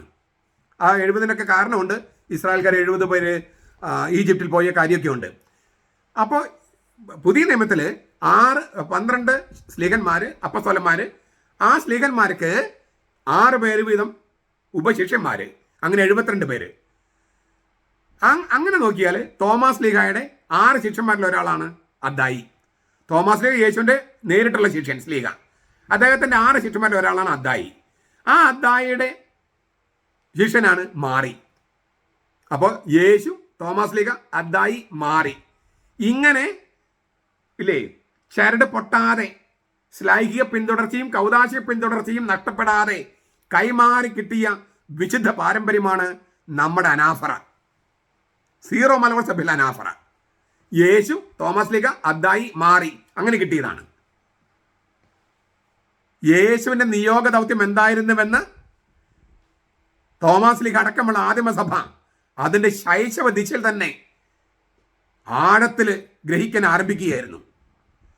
പരിശുദ്ധാത്മാവിൽ നയിക്കപ്പെട്ട് ദൈവാത്മാവിൻ്റെ മാർഗദർശനത്തിന് കീഴിലുള്ള ഓർമ്മപ്പെടുത്തലുകളിലൂടെ, പരിശുദ്ധാത്മാവ് വരുമ്പോൾ നിങ്ങൾ ഓർമ്മപ്പെടുത്തുമെന്നാണ് പറഞ്ഞത്. പരിശുദ്ധാത്മ ഓർമ്മപ്പെടുത്തും, യോഹന്നാൻ 14:26. ആ ഓർമ്മപ്പെടുത്തലിലൂടെ യേശുവിൻ്റെ വചനങ്ങളുടെ പുറകിലുള്ള രഹസ്യത്തെ അതിന് സാകല്യത്തിൽ ഗ്രഹിക്കാൻ ആരംഭിക്കുകയായിരുന്നു. പുതിയ ഉടമ്പടി എന്ന വാക്ക് യേശു ഉപയോഗിച്ചത് എന്തുകൊണ്ട്? അത് പരിശുദ്ധാത്മാവിൻ്റെ വെളിച്ചത്തിൽ ധ്യാനിച്ചപ്പോഴാണ് മനസ്സിലായത്. യിരെമ്യായുടെ ഗ്രന്ഥം 31-ാമത്തെ അധ്യായമാണ് യേശു ഉപയോഗിച്ചത്. നൽകപ്പെടുന്ന ശരീരം, ചിന്തപ്പെടുന്ന രക്തം എന്ന വാക്ക് എന്തുകൊണ്ട് യേശു ഉപയോഗിച്ചു? അത് പരിശുദ്ധാത്മാവിൻ്റെ തുണയിൽ ധ്യാനിച്ചപ്പോൾ കിട്ടിയതാണ്. പെസഹ കുഞ്ഞാടിൻ്റെ മാംസം നൽകപ്പെടുക, പെസഹ കുഞ്ഞാടിൻ്റെ രക്തം ചിന്തപ്പെടുക. അത് നൽകപ്പെടുന്നതും ചിന്തപ്പെടുന്നതും ബലിയിലാണ്. അറക്കപ്പെടുന്ന കുഞ്ഞാട്. ആ കുഞ്ഞാടിന് പകരം ഇപ്പോൾ ഉള്ളത് ദൈവത്തിൻ്റെ കുഞ്ഞാടാണ്. ദൈവവും മനുഷ്യനും പാപമില്ലാത്തവനുമായി മിശിക. ഇങ്ങനെ പഴയ നിയമവും പുതിയ നിയമവും ചേർത്ത് പരിശുദ്ധാത്മാവ് രൂപം കൊടുത്ത വിശുദ്ധ പാരമ്പര്യമാണ് വിശുദ്ധ കുർബാന. പഴയ നിയമവും പുതിയ നിയമവും ചേർത്ത് റദ്ദാക്കിയല്ല, പരിശുദ്ധാത്മാവ് രൂപം കൊടുത്ത വിശുദ്ധ പാരമ്പര്യമാണ് വിശുദ്ധ കുർബാന. അത് ഇന്നും സജീവമായി നിൽക്കുന്ന, ഈ പറഞ്ഞ യേശുവിൻ്റെ തുടർച്ചയായിട്ട് നിൽക്കുന്ന, സജീവം നിൽക്കുന്ന വലിയ സഭയാണ് സീറോ മലബാർ സഭ. അതുകൊണ്ടാണ് എന്ത് വില കൊടുത്തും ആ ലിറ്റർജിയും സഭയുടെ തനത് പാരമ്പര്യം വീണ്ടെടുക്കണമെന്ന് നമ്മൾ നിർബന്ധം വയ്ക്കുന്നത്. 300 അച്ഛന്മാരെക്കാൾ പ്രധാനപ്പെട്ടതാണ് ഈ വിശുദ്ധ പാരമ്പര്യം. കാരണം ഇത് 2000 വർഷമായിട്ട് നമ്മൾക്ക് കിട്ടിയതാണ്. ഈ 300 പേര് വിചാരിച്ചത് തകർത്ത് കളയാൻ നമ്മൾ സമ്മതിക്കില്ല. അപ്പം നിങ്ങൾ ചോദിക്കും, ഇപ്പോഴത്തെ സീറോ മലബാർ സഭയുടെ നേതൃത്വത്തിന് ഇക്കാര്യങ്ങൾ അറിയില്ലേ? അച്ഛന് മാത്രമേ അറിയുള്ളൂ, മാണിപ്പമ്പിൾസിന് മാത്രമേ അറിയുള്ളൂ, ഇത് അവർക്ക് അറിയില്ലേ? നിങ്ങൾ അവരോട് ചോദിക്കൂ. അവർക്ക് അറിയില്ലെന്ന കാര്യം നിങ്ങൾ അവരോട് ചോദിക്കൂ. എൻ്റെ ഒരു അനുഭവം പറഞ്ഞിട്ട് ഞാനിത് ഉപസംഹരിക്കാം. കഴിഞ്ഞ വർഷം ആഗമനകാലത്ത് ഞാനൊരു പള്ളിയിൽ കാല ധ്യാനം പ്രസംഗിക്കാൻ പോയി. അപ്പോൾ ഒരു ആശ്രമ വൈദികർ നടത്തുന്ന ഒരു പള്ളിയാണ്. ധാരാളം പേര് അച്ഛന്മാർ എമരിത്തുസ്, അത് റിട്ടയർഡായി, 75 വയസ്സ് കഴിഞ്ഞു, പക്ഷെ നല്ല ആരോഗ്യമുണ്ട്, ഓർമ്മയുണ്ട്. അപ്പോൾ ഒരു വലിയ അച്ഛന്മാരുടെ ഒരു വലിയ ഗണം അവിടെയുണ്ട്. ഞാൻ ഷോർട്സിനകത്ത് അവരുടെ ഫോട്ടോ ഇട്ടിരുന്നു. കുറേ പേരുണ്ട്. അപ്പോൾ അവരെല്ലാവരും പള്ളിയിൽ ഭയങ്കര സജീവമാണ്. പാട്ട് പഠിപ്പിക്കാൻ, ദിവ്യീകരണം കൊടുക്കാൻ, അങ്ങനെ എല്ലാത്തിനും ആക്റ്റീവാണ്. അപ്പോൾ ഞങ്ങളെല്ലാവരും ഭക്ഷണം കഴിക്കാൻ വരും. അപ്പോൾ ഇവർ ഈ ധ്യാനം മുഴുവൻ കേട്ടു. ധ്യാനം കേട്ട് കഴിഞ്ഞിട്ട് അവർ സുപ്പീരിയർ അച്ഛനോട് പറഞ്ഞു, ഒരു സന്തോഷ വാർത്ത അറിയിക്കാനുണ്ട്. 50 കൊല്ലം 55 കൊല്ലമൊക്കെ ഞങ്ങൾ കുർബാന അർപ്പിച്ചു. മരിക്കുന്നതിന് തൊട്ട് മുമ്പെങ്കിലും മനസ്സിലായല്ലോ നമ്മൾ ഇത്ര നാളും എന്താണ് അർപ്പിച്ചുകൊണ്ടിരുന്നതെന്ന്. മരിക്കുന്നതിന് മുമ്പെങ്കിലും ഞങ്ങൾക്കിപ്പോൾ മനസ്സിലായി മാണിപ്പറമ്പിലച്ഛൻ്റെ ധ്യാനത്തിലൂടെ എന്താണ് ഞങ്ങൾ അർപ്പിച്ചുകൊണ്ടിരുന്നതെന്ന്, 55 കൊല്ലം ഞങ്ങൾ എന്താണ് ചെയ്തുകൊണ്ടിരുന്നതെന്ന് കൃത്യമായിട്ട് അവിടെയൊക്കെ ഞങ്ങൾക്ക് അറിയാമായിരുന്നു. പക്ഷേ ഇപ്പോൾ ഞങ്ങൾക്ക് കൃത്യമായിട്ട് ബോധ്യമായി. അതുകൊണ്ട് അച്ഛനൊരു ധ്യാനത്തിനോട് ക്ഷണിക്കണം. അങ്ങനെ അവർ നോമ്പുകാല ധ്യാനത്തിന് ക്ഷണിച്ചു. ഞാൻ നോമ്പുകാല ധ്യാനവും അവിടെ പ്രസംഗിച്ചു. ഞാൻ പറഞ്ഞു വന്നത്, സെമിനാരി പഠിച്ചതുകൊണ്ട് എല്ലാ കാര്യം എല്ലാവർക്കും അറിയണമെന്നില്ല. ഞാൻ സെമിനാരി പഠിക്കുന്ന കാലത്താണ് വിതയ്ക്കപ്പെട്ട വചനം എഴുതിയത്. സെമിനാരിൽ പഠിക്കുന്ന കാലത്താണ് ബൈബിൾ വിജ്ഞാനകോശം, കത്തോലിക്ക സഭയിൽ നിന്നുള്ള കത്തോലിക്കരുടേതായിട്ടുള്ള ആദ്യത്തെ ബൈബിൾ വിജ്ഞാനകോശം. ഞാൻ അച്ഛനാകുന്നതിന് മുമ്പാണ് എൻ്റെ മാനസപുത്രിയാണ് ഈ ബൈബിൾ വിജ്ഞാനകോശം. എൻ്റെ മനസ്സിലാണ് ആ ആശ ഉദിച്ചത്. അപ്പം അങ്ങനെ ഒരുപാട് കാര്യങ്ങൾ ഞാൻ ചെയ്തത് കൊണ്ട് കർത്താവ് എനിക്കൊരു കൃപ നൽകി. ആ കൃപയോട് ഞാൻ സഹകരിക്കാൻ ശ്രമിക്കുന്നു. അതുകൊണ്ട് രഹസ്യങ്ങളുടെ പല കാര്യങ്ങളും മറ്റുള്ളവർക്ക് അറിയാത്ത കാര്യങ്ങൾ എനിക്കറിയാം. ദിവ്യരഹസ്യങ്ങളുടെ കാര്യം പറയണേ. ഇതിനോട് ചേർത്ത് വായിക്കാവുന്ന ഒരു കാര്യം കൂടി ഞാൻ പറയാം. കഴിഞ്ഞ 2 മാസം മുമ്പ് കുറച്ച് വൈദികർ 30 വർഷം എത്തുകയാണ് വൈദികരായിട്ട്. അപ്പോൾ അവർ പ്ലാൻ ചെയ്തത് കുറച്ച് ദിവസത്തേക്ക് എവിടെയെങ്കിലും ഒരു വെക്കേഷൻ പോലെ പോകുക, മെക്സിക്കോ പോകാമെന്നൊക്കെ അവർ തീരുമാനിച്ചു. അപ്പോൾ അതിൽ ഒരച്ഛൻ എന്നെ വളരെ പരിചയമുള്ള അച്ഛൻ പറഞ്ഞു, അതിന് പകരം എനിക്കൊരു പ്രപ്പോസൽ ഉണ്ട്, നമുക്ക് ഈ 5 ദിവസം മാണിപ്പറമ്പിലച്ഛൻ്റെ കൂടെ ആയിരുന്നാലോ. അങ്ങനെ അവരുടെ ബാച്ചിൽ എല്ലാവരും ഇല്ല, ഒരു 30 പേര്, ഇവർ 18 പേര്. ആ 18 പേരാണ് ഒരു ടൂർ പോകാനായിട്ട് തീരുമാനിച്ചത്. അവർ അതിന് പകരം എൻ്റെ കൂടെ താമസിച്ചു 5 ദിവസം. അങ്ങനെ ഞാനും അവരും ധ്യാനം പോലെ, മൗനമൊന്നുമില്ല, കാരണം അവരുടെ ഒരു ജൂബിലി സെലിബ്രേഷൻ പോലെയാണ് 30 കൊല്ലം എത്തുന്നത്. പക്ഷേ എങ്കിലും പ്രാർത്ഥനകളും യാമപ്രാർത്ഥനയും പിന്നെ പ്രസംഗവും എൻ്റെ കോൺഫറൻസും അങ്ങനെയൊക്കെ ആയിട്ട് ശരിക്കും ഒരു ധ്യാനം പോലെ തന്നെ. അവർ അവസാനം പറയുകയാണ്, ഓരോരുത്തരും വന്ന് പറഞ്ഞു, ഞങ്ങൾ ഞെട്ടിപ്പോയി, അതായത് വിസ്മയം കൊണ്ട് ഞെട്ടിപ്പോയി. ഇത്രയും മഹത്തായ രഹസ്യങ്ങളാണല്ലോ നമ്മൾ കൈകാര്യം ചെയ്യുന്നതെന്ന് ഞങ്ങൾ ആദ്യമായിട്ട് കേൾക്കണേ. 30 കൊല്ലത്തിനുള്ളിൽ ഇത്രയും നല്ലൊരു ധ്യാനം ഞങ്ങൾ കൂടിയിട്ടില്ല. അപ്പോൾ അവർ പറഞ്ഞിട്ട് പിന്നെ ഒരു 7 വൈദികർ, ഞാൻ 2 ആഴ്ച മുമ്പ് ഗ്രീസിൽ പോയപ്പോൾ അതൊരു 12 ദിവസത്തെ പ്രോഗ്രാമാണ്. വെളിപാട് പുസ്തകമാണ് മെയിനായിട്ട്. പിന്നെ പൗലോസിൻ്റെ ലേഖനങ്ങൾ, നടപടി ഗ്രന്ഥം, പത്മോസിൽ യോഹന്നാന് വെളിപാട് കിട്ടിയ സ്ഥലം, അപ്പോൾ അവിടെയായിരുന്നു കൂടുതൽ. 6 ദിവസത്തിൽ അവിടെയാണ്. അപ്പോൾ വെളിപാട് ഗ്രന്ഥമാണ് അവിടെ പഠിപ്പിക്കുന്നത് 6 ദിവസങ്ങൾ. അപ്പോൾ ഇവർ കേൾക്കണമെന്ന് പറഞ്ഞ് വന്നു. ഞാനൊരു പൊങ്ങച്ചം പറയാൻ വേണ്ടി പറയല്ല. കർത്താവ് ഈ തലമുറയിൽ വചനം വ്യാഖ്യാനിക്കാനും ദിവ്യരഹസ്യങ്ങൾ അർത്ഥം പറഞ്ഞു കൊടുക്കാനും എനിക്ക് അഭിഷേകം തന്നിരിക്കുന്നുവെന്ന് ഞാൻ വിചാരിക്കുന്നത്. എൻ്റെ മഹത്വമല്ല, ദൈവത്തിൻ്റെ കൃപ, ദൈവത്തിൻ്റെ അഭിഷേകം. അപ്പോൾ ഞാനിത് പറയുന്നത്, പിന്നെ ഞാൻ പറയുന്നതിന് എല്ലാത്തിനും തെളിവുകൾ കത്തോലിക്ക സഭയുടെ മതബോധനം, ബൈബിള്, ബെനഡിക്ട് മാർപ്പാപ്പ പോലുള്ള വലിയ അതോറിറ്റീസ്, ഹെൻറി പ്രശ്നമുള്ള ആധികാരിക ഗ്രന്ഥകർത്താക്കൾ, ഇവരൊക്കെ വെച്ചുകൊണ്ടാണ് ഞാൻ ഈ പറയുന്നത്. അതിനാൽ നിങ്ങളും ഇത് ഞാൻ പറഞ്ഞ അപ്പാടെ വിഴുങ്ങൊന്നും വേണ്ട.